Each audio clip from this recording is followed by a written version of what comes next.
Mesdames, Messieurs, d'abord évidemment je souscris aux propos que vient de tenir Gérard Collomb à 100%. Le fait que Lyon et Saint-Étienne fassent partie de la même aire urbaine est une évidence.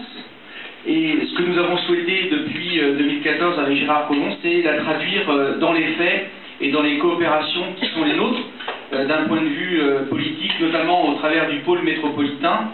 Nous abordons des sujets à la fois de développement économique, mais aussi d'infrastructures routières et ferroviaires. Et on doit également pouvoir le sentir dans l'ensemble finalement de la vie de nos concitoyens, parce que c'est déjà une réalité. Je voudrais, pour l'illustrer, citer nos universités, qui aujourd'hui travaillent ensemble, présentent un dossier au niveau international avec IDEX en commun, et je vous le dis, cela se fait aussi au profit du développement étudiant stéphanois. C'est aussi une évidence. Si depuis 2 ans nous avons plus 15% par an d'étudiants, eh bien c'est grâce à cette synergie. Alors évidemment, Gérard Collomb l'a évoqué tout à l'heure au niveau mondial, mais on a aussi quelques esprits chagrins au niveau régional qui, que la peur, je dirais, immobilise. Eh bien non, Saint-Étienne n'a pas peur de Lyon.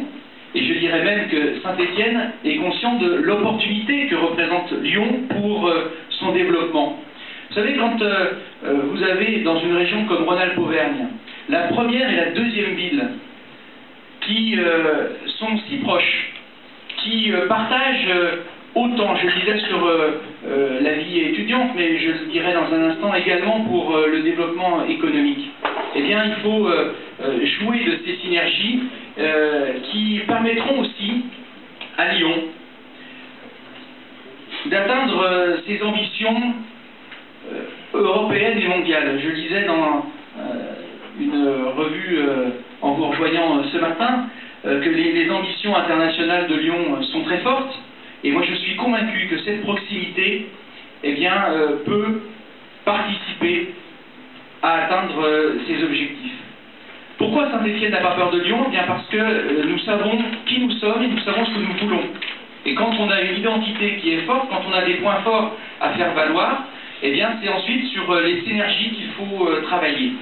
Donc l'université, Sciences Po Lyon, ouvre une antenne à Saint-Étienne à partir de la rentrée prochaine.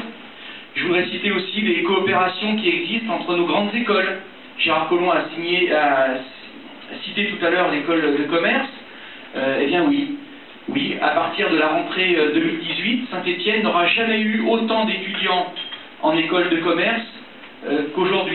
L'école nationale d'ingénieurs de Saint-Étienne ou l'école des mines, avec les partenariats qui sont en cours avec des écoles d'ingénieurs de Saint-Étienne, eh bien quand on regarde ce qui se passe, ce sont bien des additions et non pas des soustractions qui sont en train de se produire.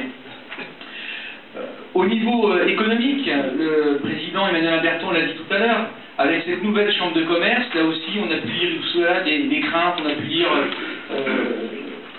Lyon mettait la main sur Saint-Étienne. Eh bien je peux vous dire là aussi que depuis que Emmanuel Berton est président de la chambre, je n'ai jamais vu autant, avec le vice-président délégué François Méon, de coopération, de propositions, de projets, avec une présence d'ailleurs qui m'étonne. Président Berton, vous êtes partout, et je dois vous le dire, ça me touche beaucoup, parce que même là où on ne vous attend pas, vous êtes présent, et il y a un investissement personnel qui est remarqué, qui est apprécié, et là aussi nous avons décidé sur un certain nombre de sujets de travailler beaucoup plus en synergie, au profit finalement de nos habitants, du développement de nos entreprises, de nos emplois, et le fait, vous voyez que Saint-Étienne ait été labellisé French Tech, comme Lyon l'a été.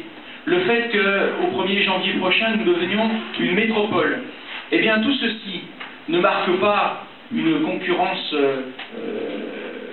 exacerbée entre Lyon et Saint-Étienne, mais au contraire, un renforcement des points forts de l'une et de l'autre, qui, par addition, par coopération des milieux économiques et politiques, cher Gérard, parce que ce qui nous préoccupe avant, je dirais, le positionnement sur un échiquier politique, c'est la réussite de nos territoires au bénéfice de nos concitoyens.